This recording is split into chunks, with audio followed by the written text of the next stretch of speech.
মাইক্রোডিক টিউটোরিয়ালের 25তম পর্বে আপনাদেরকে স্বাগতম। গত পর্বে আমরা প্রোফাইল পর্যন্ত দেখেছি, অর্থাৎ কিভাবে ইউজার নেম তৈরি করব এবং ব্যান্ডউইথ দিব। এখন আমরা দেখব কিভাবে ইন্টারনেটের প্যাকেজ আমরা সে কত এমবি, 1 এমবির জন্য 1 এমবি ব্যান্ডউইথ এগুলো দিব। তো এর ভিতরে 1 এমবি, 2 এমবি, 3 এমবি প্যাকেজ এগুলোকে আমরা দুইটি ভাগে দিতে পারি। একটি হচ্ছে বেস্ট ওয়ে, একটি হচ্ছে রং ওয়ে। রং ওয়ে আমি কেন বলছি, অনেকে কি করে, যদি আমি এখানে ইয়াতে যাই, প্রোফাইলে যাই, প্রোফাইলে যে ডাবল ক্লিক করি, দেন এখান থেকে লিমিটসে যাই, দেন এখানে রেট লিমিটস আসে, এখানে যদি যাই, এখানে কি করে অনেকে 1 এম প্লাস 1 এম কি করে, 1 এমবি ডাউনলোড, 1 এমবি আপলোড বা ডাউনলোড, দেন অ্যাপ্লাই কি করে, দেন ওকে করে, দেন এখানে কি রেট লিমিট বলা আছে 1 এমবি আপলোড, 1 এমবি ডাউনলোড। এটা হচ্ছে সবচেয়ে রং ওয়ে। রং ওয়ে কেন, কারণ আপনারা জানেন যে কিউসি যদি যায়, কিউসি কিন্তু সবসময় কি করে, আইপি এখানে সিরিয়াল মেনটেন করে ম্যাকটিকে। এখন আপনি যাকে এভাবে 1 এমবি আপলোড, 1 এমবি ডাউনলোড দিচ্ছেন, তখন সে যদি কিউসি এর অনুযায়ী যায়, তখন তার কি হয়, ব্যান্ডউইথ কিন্তু লস হতে পারে। ঠিক আছে, ব্যান্ডউইথ কিভাবে লস হতে পারে, যে এখন আপনি এখন 1 এমবির জন্য ইউজার তৈরি করছেন, সে প্রথমে ছিল, এখন 2 এমবি থেকে সিরিয়াল সে কিন্তু নিচে চলে যাচ্ছে। তো সে কিভাবে, সে যত নিচে যাবে তার ব্যান্ডউইথ ম্যানেজমেন্ট তত কম হয়, সে 1 এমবি জায়গায় সে 600-700 পাইতে পারে, কেবি পার সেকেন্ডে পাইতে পারে। তো এটার জন্য সুবিধা না, সে 1 এমবি কিন্তু লিগেলি পাচ্ছে না, যেহেতু শেয়ারের লেন, সে 1 এমবি যেন শখ করেই, ওকে ঠিক আছে, তো সে কিন্তু ভালো ব্যান্ডউইথ সে পাচ্ছে না। তখন এই জন্য আমরা কি করব, পিসি কিউ, অর্থাৎ কিউ টাইপ থেকে পিসি কিউ টাইপ ভাবে আমরা বেস্ট ওয়ে যেটা আছে সেটা আমরা করব, যেটা আমরা অনেক আগেই দেখেছি, যেন সমানভাবে ইকুয়াল ভাবে যে কয়জনে কানেক্ট হোক না কেন, তারা 1 এমবি করে যেন সবাই পায়। তো এখন আমরা কি করব, তাই না? তো এখানে যে আমরা ওয়ান এমবি দিয়েছি, এটা আমরা ডিলিট করে দিচ্ছি, এটা কিন্তু রং ওয়ে আপনাদেরকে বলেছি। তো আমি এটা উঠিয়ে ফেললাম। দেন এখান থেকে আপনি এটাও আমি ডিলিট করে দিচ্ছি। এখান থেকে আমরা চলে যাব কিউসি, কিউস থেকে সিম্পল কিউতে যান প্লাস, এখানে আমি নেম দিব 1 এমবি, 1 এমবি প্যাকেজ, ঠিক আছে, 1 এমবির জন্য 1 এমবি। দেন এখানে টার্গেট হচ্ছে কোন, ওই যে আমাদের যে আইপিটা আমরা দিয়েছি 10.0.1.0/24, ঠিক আছে, 10.0.1.0/24, এটা হচ্ছে 1 এমবি প্যাকেজের জন্য। ওকে, এখানে দেখুন ম্যাক্স লিমিট, টার্গেট লিমিট, আমরা এখন এখানে কোনো কিছু চেঞ্জ করব না। ওকে, এখানে আমরা কোনো কিছু চেঞ্জ করব না, এগুলো আনলিমিটেডই থাকবে। এখন আমরা কোনো ব্যান্ডউইথ দিচ্ছি না, আমরা জাস্ট এখন 1 এমবি এবং 2 এমবি প্যাকেজ তৈরি করে নিচ্ছি। তো আমি এভাবে 2 এবং 3 এমবির জন্য তৈরি করে নিচ্ছি।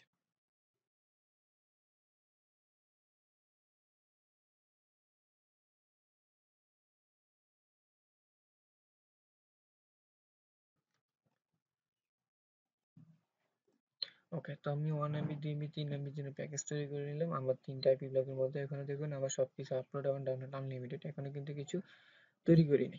তো এই জন্য আমাদের তৈরি করতে হলে এখন কি করতে হবে, কিউ টাইপসে যেতে হবে। কিউ টাইপসে দেখুন এখানে আমি 6টি ডাউনলোড 1, ডাউনলোড 3, ডাউনলোড সবগুলো কিন্তু তৈরি করা আছে। যেহেতু আমি 3টি করব 1 এমবির জন্য, 2 এমবির জন্য, তো এগুলো আপনাদেরকে এর আগের বার আমি দেখিয়েছি। তো আমি যদি আপলোডে ক্লিক করি, এখানে দেখুন,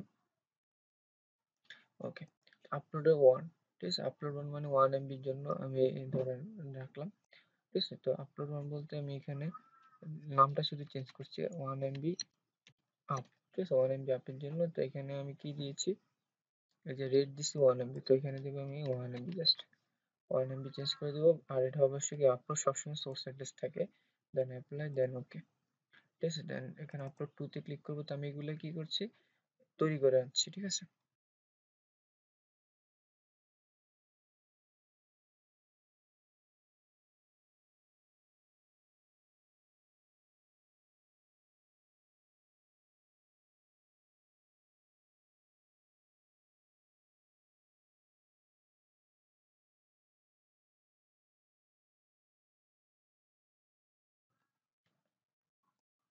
ওকে, তো আমি 1 এমবির জন্য 1 এমবি আপলোড, 2 এমবির জন্য 2 এমবি ডাউনলোড, সবকিছু আলাদা করেছি। ডাউনলোড অবশ্যই ডেস্টিনেশন অ্যাড্রেস হবে, আপনারা জানেন ডেস্টিনেশন অ্যাড্রেস, ওকে। তো এইভাবে আমাদেরকে পিসিকিউ টাইপস কিন্তু তৈরি করা শেষ। এখন আমরা আবার সিম্পল কেসে যাব, যাওয়ার পরে এখানে 1 এমবি তে আবার ক্লিক করব, দেন অ্যাডভান্সে যাব। এখন আমরা ব্যান্ডউইথ দিব, ব্যান্ডউইথ কি দিব, আমরা এখানে দেখুন কিউ টাইপস, কিউ টাইপসে ক্লিক করে 1 MB upload, and 1 MB download 1 MB এর জন্য, ঠিক আছে, দেন অ্যাপ্লাই, দেন ওকে।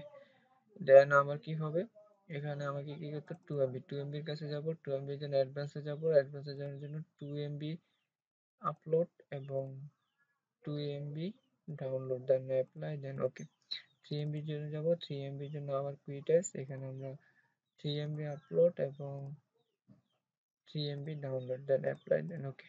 ব্যাস, এইভাবে কিন্তু আমাদের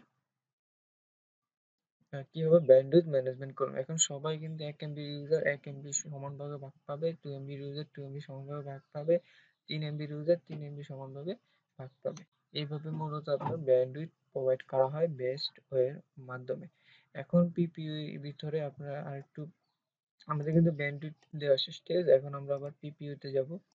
পিপিইউ তে যাওয়ার পর এখানে একটু আসুন, এখানে আসার পর সিক্রেটসে আসুন, সিক্রেট আসার পর এখানে আমরা ডাবল ক্লিক করি, এখানে একটা রিমোট অ্যাড্রেস দিয়েছি, লোকাল অ্যাড্রেস। তো লোকাল অ্যাড্রেস এখন আর আমরা ইউজ করবো না, কারণ আমরা এখন সিম্পল কিউতে, দেখুন আমরা যখন কিউতে যাব, সিম্পল কিউতে আমরা এই জেনারেলে কিন্তু আইপিটা কিন্তু দিয়ে দিয়েছি, ঠিক আছে। তখন এখান থেকে এখন কি সে প্রোভাইড করবে। তো আমি জাস্ট এখান থেকে যেটা আছে এটা উঠিয়ে ফেলছি, লোকাল অ্যাড্রেস কোনো থাকবে না, দেন অ্যাপ্লাই। সরি, এখানে যে আইপিটা আছে, ঠিক আছে, ওকে, এগুলো আমি উঠিয়ে ফেলতেছি, ঠিক আছে, এটা আমার আর দরকার নেই, ওকে। তো এই ছিল আপনার পিপিইউ সার্ভার তৈরি করার মূল প্রক্রিয়া। এখন আপনি এই ইউজার নেম আগে সেম পজিশনে আপনারা নেটওয়ার্ক এন্ড শেয়ারিং সেন্টারে যাবেন, এখানে নতুন ডায়ালগ কানেকশন তৈরি করে ইউজার নেম এবং পাসওয়ার্ড গুলো তৈরি থেকে কানেক্ট করে চেক করতে পারেন। অবশ্যই আপনার সেকেন্ড কম্পিউটারে, প্রাইমারি কম্পিউটারে না, এবং অবশ্যই আপনাকে ল্যান কেবলে কানেক্ট থাকতে হবে আপনার প্রাইমারি কম্পিউটার, অথবা আপনি যে সেকেন্ড কম্পিউটারটি আছে সেটি কম্পিউটার আপনার মাইক্রোটিক বা আপনার রাউটারের সাথে কানেক্টেড থাকতে হবে। তো আমি যেহেতু ল্যাব পারপাস করছি সেই সুবিধা তো দেখাতে পাচ্ছি না, কিন্তু প্রসেসিং সব কিন্তু সেম। এখানে আরেকটা ট্রাবল শুটিং এর একটু ব্যাপার স্যাপার আছে। এখন বলতে পারেন ভাই যে আমি যে আইপি ব্লক গুলো নিলাম, আমি যে যদি সিম্পল কিউসিতে যাই, যে আমি যে আইপি ব্লক গুলো নিলাম এগুলা আমরা কি সেট আপ করেছি, কোন ইন্টারফেসে সেট আপ করেছি সেটা কিন্তু আমরা কি বলিনি, তাই না? কোন ইন্টারফেসে আমরা এগুলো সেট আপ করেছি। তো এগুলো আপনি এখান থেকে যেটা করতে পারেন, আইপি থেকে অ্যাড্রেসে যাবেন, যাওয়ার পর এখানে নতুন করে ক্লিক করে নিতে পারেন, ঠিক আছে। আমি একটা আপনাদেরকে ক্লিক করে দেখাচ্ছি, 0.1.0/24, দেন এখানে অ্যাপ্লাই করবেন, দেন ইথার ওয়ান যেহেতু সিলেক্ট আছে, ওকে, ইথার ওয়ানে যেহেতু আপনি এটা করতে চাচ্ছেন, ইথার ওয়ানে, দেন ওকে। এইভাবে সেম প্রসেস আপনি এখানে 2.0 3.0 করে ইথার ওয়ানটা সিলেক্ট করে দিবেন, অটোমেটিক নেটওয়ার্ক মাস্ক বসে নেবে। তখন আপনার এটা ইন্টারফেসে কিন্তু ফুলফিল, পূর্ণতা পাবে, নাহলে কিন্তু কাজ করবে না। তো এই পর্যন্ত আজকে পিপি সার্ভারের মূল পুরো বেসিক বা অ্যাডভান্স লেভেলের যে টপিকগুলো এগুলো শেষ করে দিলাম। এরপরও দেখবো আমরা হটস্পট, যেহেতু আমরা আইপি অ্যালোকেশনের টিউটোরিয়াল করছি, তো এর ভিতরে আমরা ডাইনামিক দেখেছি, পিপিইউ দেখেছি, আহ, সামনের পর আমরা হটস্পট নিয়ে আলোচনা করব। ওকে, তো সে পর্যন্ত ভালো থাকবেন, সুস্থ থাকবেন, ধন্যবাদ।